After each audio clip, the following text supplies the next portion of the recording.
noma amaphoyisa wenza umsebenzi omuhle, kodwa kwashisa kwenu nabo kwenza ukuthi izakhamizi ziqonde.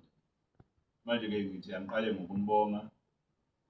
Sibona ukuthi noma sibe nemibhikisho eyahlukahlukene engamashumi 20 esifundazweni, eyishumi yayo ibinokuthula, eyishumi yaba nazo izigameko zabantu abebevanga, abanye ababenobugebengu ababenzile kumabhizinisi. Amaphoyisa akwazile ukubopha abantu abangu-51 abangama-51, kanti futhi ngenkathi abantu bebhikisha, amaphoyisa akwazile ukubopha abalapha abangenamaphepha abalinganisela 250 oku-250.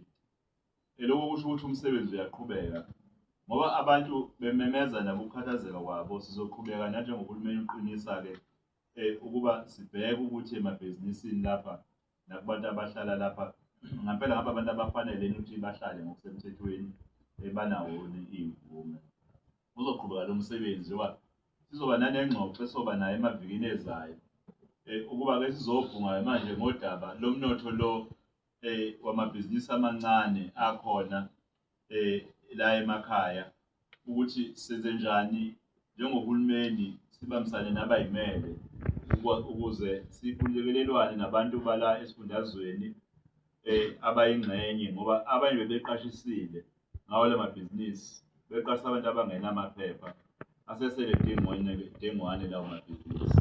Kufanele sibonisane ukuthi senze njani-ke njengohulumeni, zithini iy'nhlelo zethu zokuba sibhekane naleyo nselelo leyo. Sizoba naloko kuxoxa-ke nokukhulumisana ukuze silungise lokho, kodwa esikugcizelela kakhulu ukuthi bakwethu abantu bakwaZulu Natal kufanele baqonde ukuthi sinabantu bala KwaZulu Natal nala eNingizimu Afrika abakwamanye amazwe ngokusemthethweni. Ngakho-ke kubantu abakhona la ngokusemthethweni akufanele ngampela kube khona umuntu ozoba cwasa ababandlulule, ikakhulukazi uma kukhona nokuthuka baze basuke ey'ndaweni zabo. Kufanele abaholi kuyo yonke imiphakathi balekelele ekutheni babe bahlanganiswe nemiphakathi ukuze sikwazi ukuhlala, sikwazi ukumukelana. Kodwa umuntu ubonga kakhulu umsebenzi wamaphoyisa, ikakhulukazi uMajor General Makhoba, ubuholi bakhe esifundazweni njengoba ebambile lapha.